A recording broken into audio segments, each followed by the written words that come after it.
share it with other people and things like that. And all of those factors really add to the fact that teachers don't really want to become administrators necessarily. And what we've noticed too across the nation, because we do a lot of teacher training and certification work in a number of different states, is that education programs are kind of, university education programs are kind of shriveling up a little bit. So not only is there no available training from our typical realms in teacher education, there's also none in CTE CTE administration, which means that some states have gone to bringing an administrator in to oversee a CTE program or a CTE school that don't really have any solid CTE background. So we saw these things happening and we thought, you know, it's really critical that CTE has a solid preparation in the workforce. And we thought, wow, this is something that we really need to try to address. So a few years back, we partnered with ACTE, and we came up with some resources. And these are things that were also driven from passion from a number of different folks who worked on these resources. And we came out with a series for new CTE teachers, and we followed it up with a series for new CTE administrators. One of them is the one we're going to be talking about today, the one in blue, and number 2 will be out shortly after Visions 2018 in San Antonio. I wanted to kind of review the layout of the books and the way the resources are laid out so that you had an understanding of, you know, the kinds of resources that were in them. First of all, there are several chapters in each of the books. Of course, we tried to stick with 10, and each chapter is laid out pretty much exactly the same. And so we tried to make them as easy to read as we possibly could, but yet convey some basic essential information that folks who are coming to CTE administration as new folks or possibly as folks without a background in CTE would be able to understand relatively quickly. So the content in each of these chapters is generally only about 6 or 7 pages, so we really cut to the chase as much as we could. But the important part that's included, one of the important parts that's included in each of these chapters is something we call notes from the field. And as you see on the screen, these are essentially case studies. And actually, I'll read you a piece of one from one of the chapters once we get into the presentation just a little bit. The other thing that's included is the key learnings. And the key learnings are basically a summation of the key points of the chapter. We tried to keep that light as well, you know, 6 to 8 key learnings that you should pick up from our chapter on funding or budgeting or whatever it happens to be. And then lastly, in each chapter, there are a number of resources and references.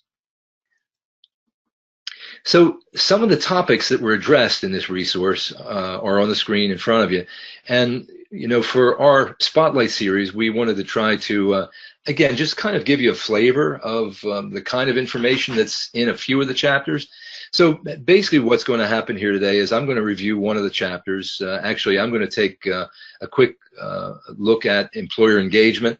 And our other 2 presenters are going to focus on 2 different chapters. So, like I said, I'm going to focus on Chapter 4, and Chapter 4 we think is one of the more important chapters for a CTE administrator, because if you're someone who's coming to CTE without a background in career and technical education, this is a big change for you.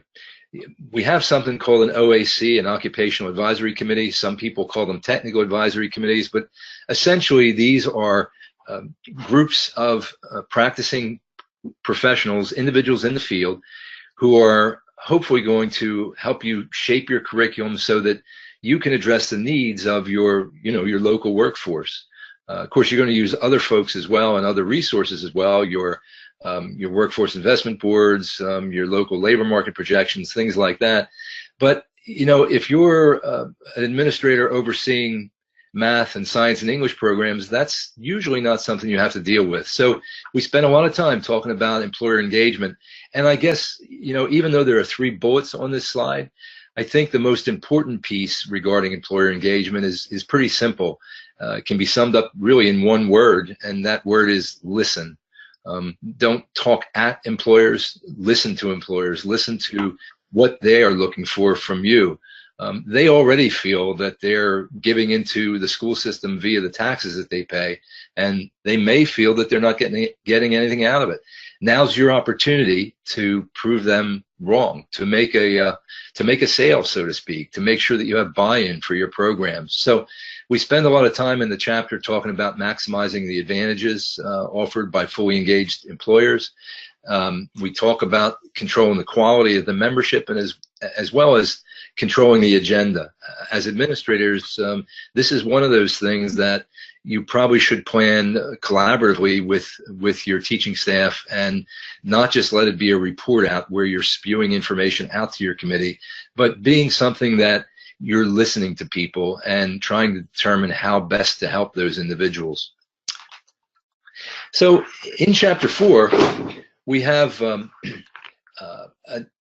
note from the field, and just to give you a sense of what those notes from the field kind of look like, I'm actually going to read you a short piece of it. This one happens to come from the state of Florida, and it was captured last year, and it talks about the value of employer advisory committees. And this one, the perspective on this one was from an auto manufacturing group. So again, I'll just read you a section. It says, finally, it is important to recognize your industry partners' participation. They are your local heroes. Showcase them and their companies in your school and in your classroom. Regularly invite them to the school and to CTE events. Recognize them formally and informally with thank you notes, certificates of appreciation, or articles in your newsletters and your website. Keep them engaged and interested. Let them know regularly how important they are to you and to your programs.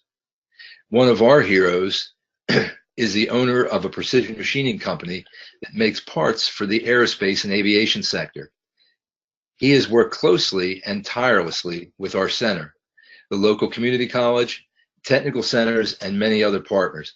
So I'm not going to read you the entire text here, but I hope you get the idea that this was written by a passionate individual who works in Florida and who is working with an advisory committee, this one in this particular case, a precision machining company, and he's talking about listening to that precision machining employer and making sure that that employer is valued across the program. Building a real relationship, not just asking for money, not just giving them reports about how great your program is, but actually listening to them and helping them be a solid partner. Oh, and lastly, for me, you need to recognize that industry advisory committees are essential to the quality of CTE program. Much like CTE teachers, you really can't have a program unless you have quality feedback. And that's really a key thing to keep in mind when you're talking about employer engagement. So these are examples of some of the key learnings you'll find at the end of each chapters. Again, I'm not going to spend a lot of time on them, but again, just wanted to give you a flavor of the resources that were available. So I think at this point, the next slide talks about another chapter. And on this slide, I think Delmas is going to talk about, Delmas is going to talk about Chapter 9, one of the other resources in the book on professional development. So, Delmas, take it away. All right, thank you, John, and good afternoon, everyone. The chapter that I'm focusing on is professional development. One of the things that the chapter brought out first is that as you move into your role as new CTE Administrator, you have to clearly communicate your vision. And how do you get from your vision to execution? That's where the PD, professional development, comes in.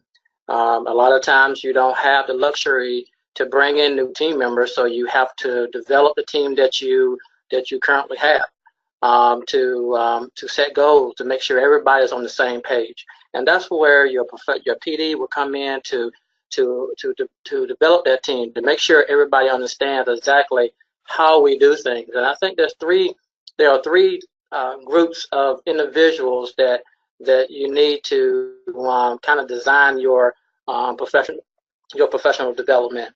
You have a leadership team, you have support staff, and then you have teachers. And I think each one of those have a different perspective on how you need to approach the professional development. Now, as the CTE leadership team, sometimes in smaller districts, you're the only one. You don't really have a team. And in larger districts, you have a leadership team that you can work with, and how should your team, your leadership team, interact, and everybody that's on the leadership team should be on the same page. And that's what professional development does. That once you communicate the vision, that everybody on the leadership team know how to articulate it, know how to allocate resources, know how to set priorities, know how to do the day-to-day work that lines up to the vision. So through professional development, you have that opportunity to so everybody can learn how to be on the same page. Because once you become a new member of a team and you lead that team, you can't expect everybody to know exactly what to do once you go in. Support staff, once again, clearly communicating that vision. And operational effectiveness from your support staff, your bookkeepers, your administrative assistants. A lot of times they're interacting with other departments. How do you want them to portray and how to work with others to get the job done in CTE? And then you have teachers where they have to understand the vision that you have communicated and know exactly as it relates to their particular classroom, their particular activities that they do, how does it line up so they can all be on the same page? Because when it all boils down, everybody wants to be included. And professional development is that opportunity to make sure everybody is on the same page. And I have a notes from the field from a CTE administrator from Minnesota. And I'm just going to read a short excerpt from the text, and it starts out by, "Just tell me what to do, and I will do it."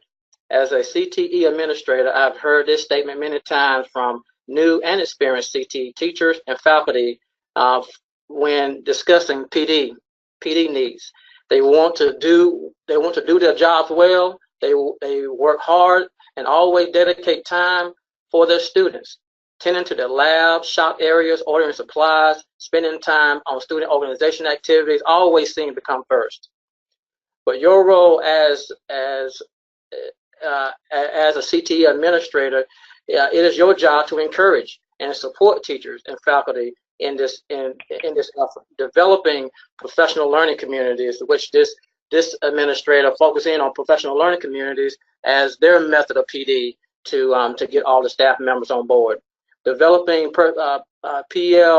PLCs by career cluster or pathways is one effective avenue. As the CTE director of a technical high school in Minnesota, I've met with each PLC monthly to discuss up-to-date information on curriculum, instruction, and assessments. Each instructor would set goals based on their discussion that would be set and tied to their evaluation. The end outcome was common goals with all within the building, which helped move our school and our programs forward. So that was an excerpt from a CTE director from Minnesota. And in closing, the key learning objectives from this chapter is to build consensus amongst the administrative team and teachers and the support staff. Access the needs of your staff, both individually and as a group.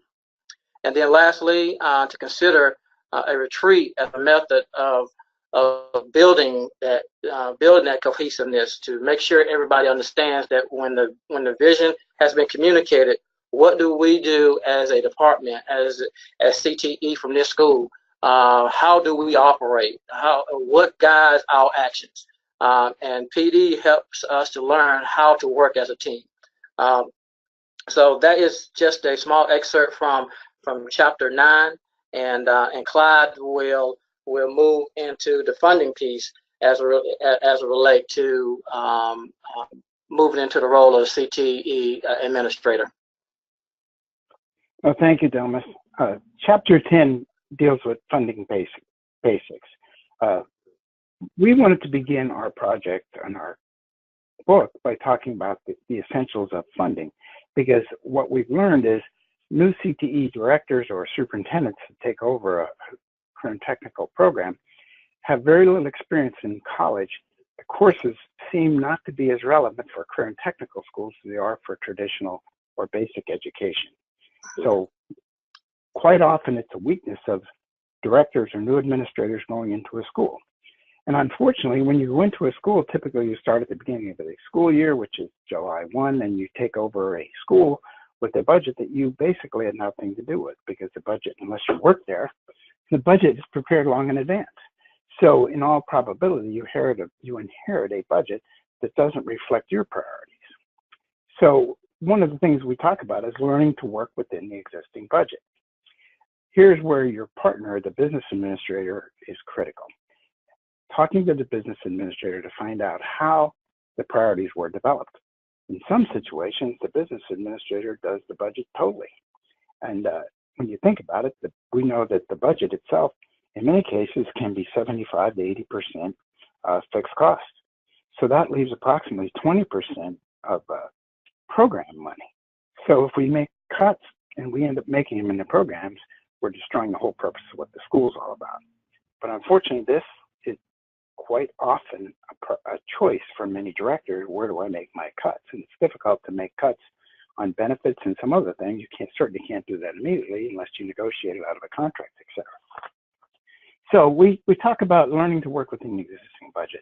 And fortunately, many budgets have been resourced at a level probably in the cafeteria or maintenance staff, because it's unpredictable early on what kind of experiences we're going to have in maintenance or in weather, with energy, etc. But as we progress through the year, it becomes clear what money could be available in various accounts, and that money can be reallocated to your budget, to your priorities. Second bullet, we talk about understanding his or her budget philosophy. Now, as a new director or superintendent, you want to understand what are the budget philosophies for taking over a budget. And there have been 3 identified, and there can be many others depending on the author you read about, but typically it's historical. Like, what have we always done? What has been reflected of our budget increases? Have we been basically a flat budget over the last couple of years? Or are we in line with member districts or other schools in the region?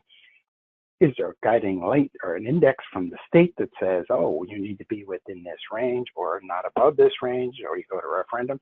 So we look at what is the history of the school. The other one is zero-based budget. Some people believe they can build a budget from the beginning and say, okay, we're going to start by funding our priorities. It's a great idea, but you can't ignore the history part of the budget and the fixed cost. And then the last is, what will the traffic bear? And here's where I want to make a point. Sometimes we have new administrators and new directors come in and want to show their wherewithal and their prowess with budget development. And sometimes they'll come in with a very low increase or a zero increase. And there's a common phrase we say, don't be a hero with the zero increase. People believe when they come in and show that the low increase, they're really identifying themselves or reinforcing their ability to make tough decisions on the budget. In reality is they're hurting the school, because you're taking away your base increase and you really never recover that. So in reality, the time to get your first increase is when you do your first budget. Your first budget typically is being developed in your first year. Again, you're operating underneath someone else's budget, but during that first year, you are building your own budget, and during that time, you want to make sure you're funding your priorities.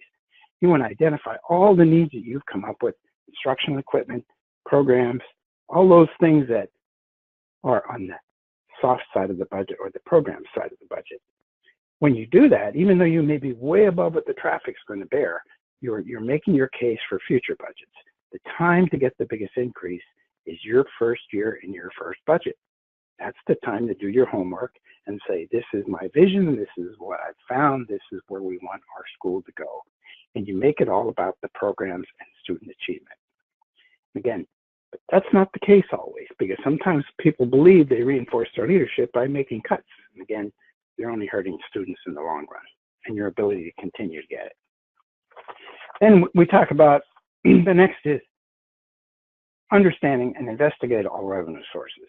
Basically, there are 3 revenue sources that we deal with in schools across the country. It's cited in the book, but primarily, we look at Perkins as a major source of revenue for CTE program improvement.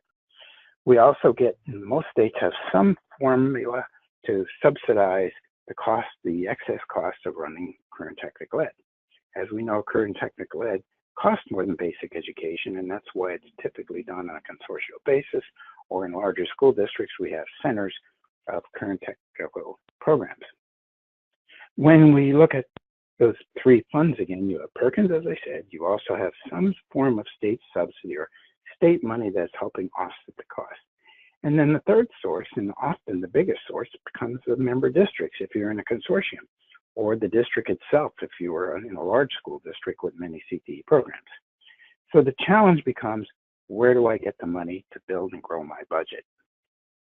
For once, it looks like we're going to get an increase in Perkins, so that's going to benefit those, especially in the growth areas. And states have been recognizing the importance of CTE, and we've been seeing some increase in subsidy across the country. But the challenge is still the districts. The increased cost of contracts, healthcare, retirement systems have made it a real challenge to get money for CTE, which again is considered elective for many in many states, but for the students that are in the program, it is a career major. So where do we investigate additional revenue sources? We're saying you should look at all sources, and sometimes you have local sources within the program, and I'll talk a little bit about that later. The last bullet on this slide is determine the cost per student. This is grossly misunderstood by a lot of people. Remember, you have 3 revenue sources. So if your cost per student, gross cost per student, is simply said, well, I'm going to divide the number of students into my budget and come up with the cost, whatever that happens to be, if it's $10,000, $5,000, $20,000, whatever. And we're all over the place depending on what type of school we have. Comprehensive schools typically have a higher cost per student than shared or part-time schools. So when we look at the cost per student, we want to know, what is the gross cost per student? Again, that is dividing your number of students into your actual general fund budget. When we look at the net cost per student, it's really the cost per student minus the federal and state funding you get. So the net cost is the cost to your primary bill payer, which in many cases are school districts. So for them, it's what check they're writing out to you or to your school. That's the cost to them. And it's important to understand the differences, because that federal and state subsidy is designed specifically to offset the cost of CTE and to improve CTE. The local share is the true cost to the member districts. This is an important factor because people believe, well, I can't afford to send the kids to the current technical center because it's so expensive. Reality is they're misunderstanding the cost per student. So when you communicate your cost per student, you know the difference between gross and net cost. Remember, the net cost is the actual amount of money that the members pay for their student enrollment. This is often a focus of many board members, many superintendents from member schools, and the general public. It's a point of comparison. And as people said, cost is important, but the value is the most important thing. If your students are achieving well, the cost can be justified. If they're not achieving well, no matter what the cost is, it's difficult to justify. On the next slide, we talk about the budget development process. It may be the most stressful part of an administrator's job. Why? Because it's an ongoing process. In every school today, especially in area schools and area career centers, we are building budgets much sooner because the cost has to be communicated to the member districts. And so we can be building a budget as early as 1 year in advance. So we start off a new school year in July, we're already gathering points, or we have needs identified for programs, and we're continuing to build our budget. So in some cases, the budget for the following year is identified to the member districts as early as October. So in this case, we have some schools that do it a little bit later, but states typically want that budget approved no later than May. So when we look at the process, it's an ongoing process. We also have a previous budget that has to be audited. So we have the business administrator and your staff or the director preparing for the financial audit. It's already done, but we have to have our records in order and we have to present that and make sure. So you have a current budget that you're operating on. You have to manage that. If it's your first year, it could be someone else's budget. It's all probability. You also have developing the future budget where you can now resource your priorities. And then you have the previous budget that maybe you weren't even in the school, but that budget is also a reflection of the school's ability to manage state, federal, and local dollars, tax dollars. So again, it can be a very stressful time because it is not a single event, it's an ongoing process. Next bullet talks about learn how to work with what you have been giving. Again, you have a budget. And we stress the importance of understanding that budget. As a director or new administrator in the building, you need to make sure you understand the budget. Remember, the budget may have been prepared in part by the business administrator because they've done it historically. But the budget is an education budget. It's not the business end of the budget. It's also the education budget. So it's important to get on top of what you've been given and make sure that you can communicate your needs and know what resources you have to impact those needs. It's not always understood by administrators. Then don't stop thinking ahead to next year's budget. Here again, what we're telling people to do throughout the year, make notes on unidentified needs, or someone wants to go to a conference, it's not in the budget, put it in your tickler file on a computer or in a file folder. Make sure that you know that next year I do want to send 2 people to this conference, or I do need professional development, or there are certain programs that I want to expand and add new components to. Identify your needs early and make sure you document them well. Rely on your advisory committees, as was earlier mentioned by John, to make good recommendations for programs and to make sure that your teachers, your educators, have a good handle on the cost of those programs so you can develop this and put accurate numbers in the budget. So the budget, again, you need to continue to think about that and make sure you communicate your priorities down to your subordinates, down to every individual in that system so they understand how important finances are to that school. The last bullet on this slide talks about tap outside resources for budget input. Here we look at what source do we have outside. We have, in many cases, are competitive grants. And the competitive grants can come from many different areas. The federal government can come from within the state you're in, and the state can come from the Department of Education, or it comes from the Department of Labor or Labor and Industry, Economic Development. Grants can come from many sources. Generally, the Workforce Investment Board can be a great partner in helping you identify resources that can impact your programs. Remember, outside dollars are direct saving to your school districts. We also have foundations. Many people fail to recognize the local area foundations. It can be a small amount or a significant amount. The next bullet to talk about, I should say the next point under identifying outside resources, can be state or federal legislative directed grants. We don't often have as much money available, but there are significant leaders in our government that do have resources that can direct them to school to resource an entire program or to even add new programs and new facilities. So don't underestimate the foundations and look to your legislators for support. Sometimes that support can be a year or 2 later, but it still satisfies long-term needs within your school. There are some internal resources as well, and we talk a little bit in the book about using your programs to make sure that you use student enterprises.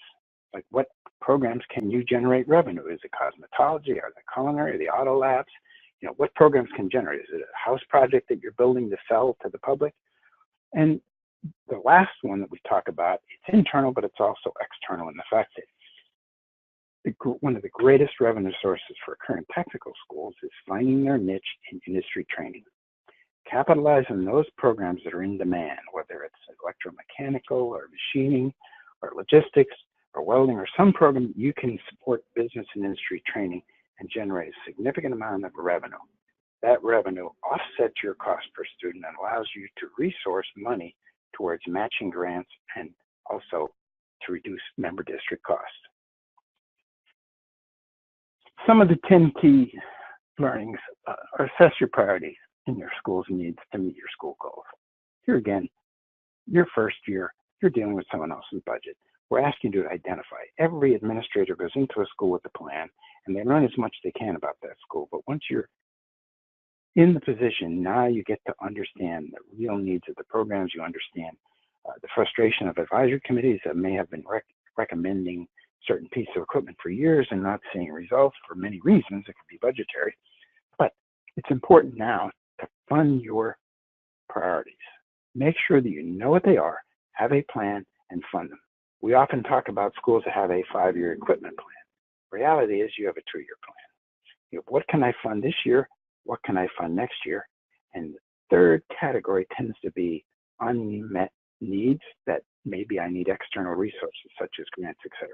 Reality is you're not going to have more money in the 3rd or 4th or 5th year in the budget. It just doesn't work that way. If the trend certainly continues, we won't have additional money. But politically, it sounds good when we say we have a 5-year plan. Reality again, what can I buy now? What can I fund next year? And what do I put on the list where I need outside resources to help fund? It's a much better, solid strategy. In reality, if we wait till our 5th year to fund something, we could have a whole series of students, class, 1 or 2, 3 classes of students that have gone to the school and never got the equipment they need to gain the industry credentials they need. The next is always look beyond the traditional funding mechanisms. We spoke about this early. We talked about look at those outside resources and capitalize on your ability to deliver business and industry training. You already have the facility. Find strategic partners. If you don't have them, find them in major industries.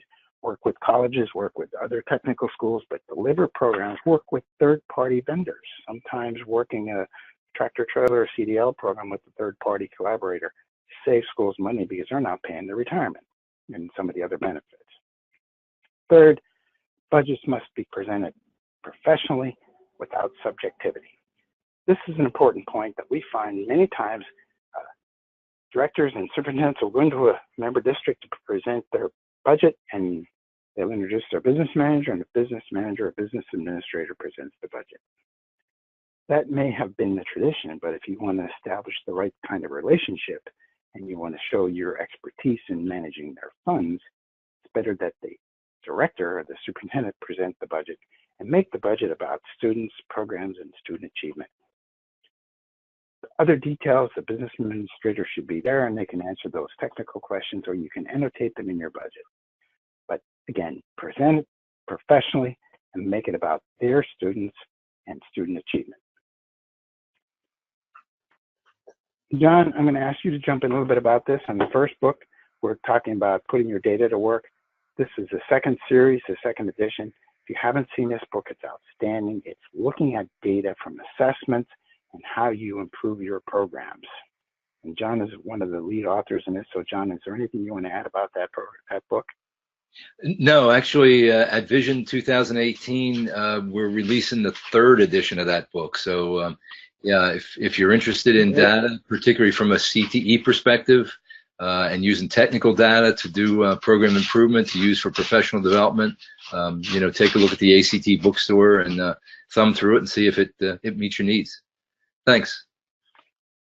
Well, we have 3 other books here, and we also show the core community. ACT and NACTI have sites on here that you can get on the teacher page. ACT has resources, but we have a series of 3 books that we produced for new teachers, just like new administrators. Today I'm in industry, tomorrow I'm teaching.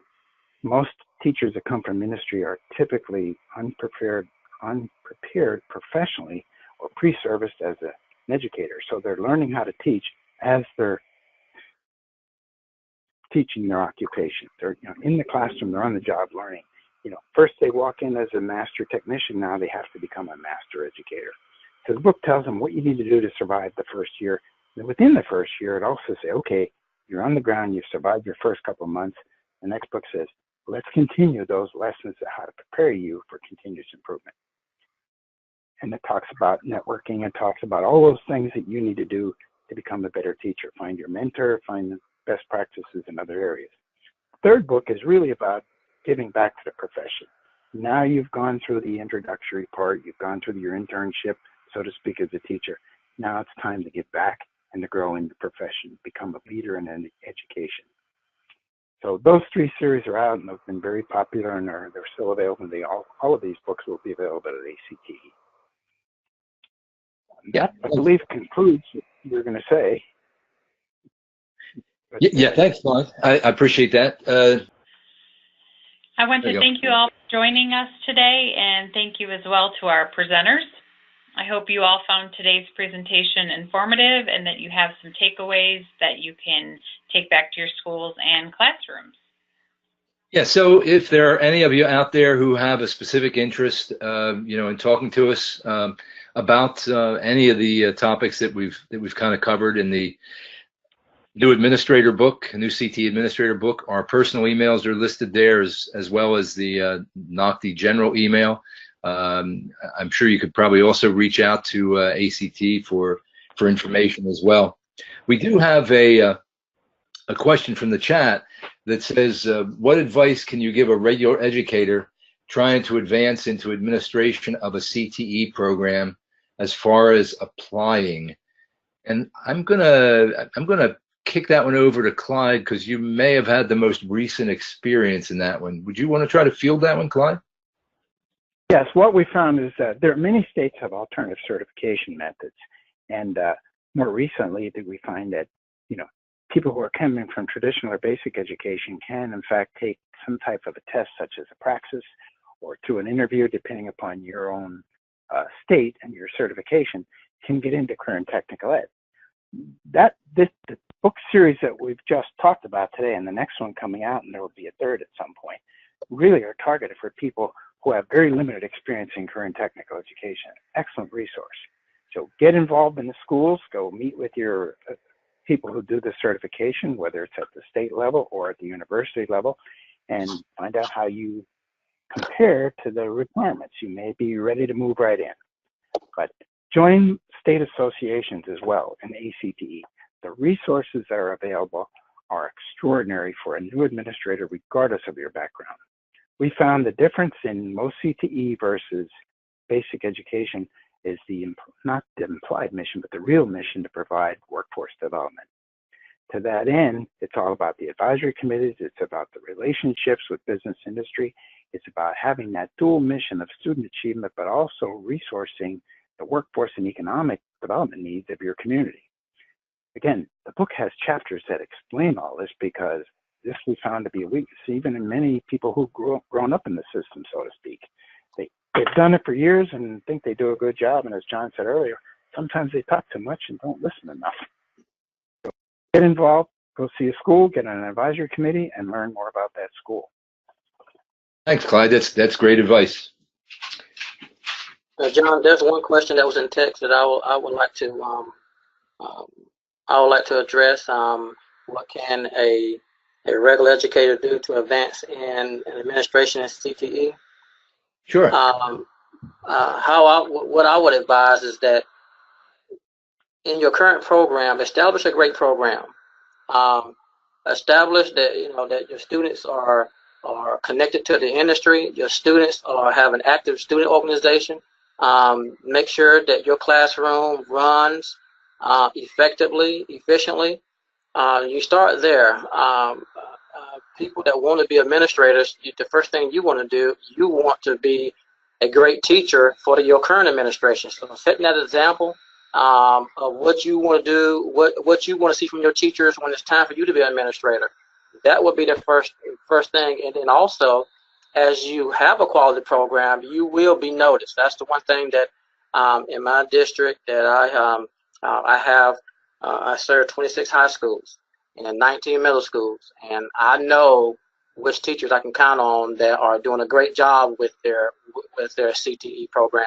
And I've been in my position for 16 years, and what I've done, I have 4 coordinators that work directly for me as my administrative team at the central office to support these schools. And guess where I got them from? I got them from those classrooms. It's one of the things that I was criticized early on in my career, is that I didn't hire I didn't hire current administrators to support me at the central office. What I hired was great teachers that are running good programs. So that would be my advice to you, to have your program be recognized as the best in your school district and the best in your state, to be recognized as one of the leaders. It's great advice too, Delmas. Thank you. John, one last point. If you're interested in becoming a CTE administrator, check with your local Department of Education, your state or state Department of Instruction. Find out what the regs are about that controls your program, what the expectations are, and also become familiar with Perkins. And again, look at the NOCTI website, look at ACTE website. Tremendous amount of resource available for a new administrator and incumbent administrators. Again, we all really appreciate your time and hope that you glean something from the presentation. Lisa, I believe this will be recorded and kept on the NOCTI website if anybody wants to access it or refer it to other people. Is that correct? That's correct. Well, thanks everybody.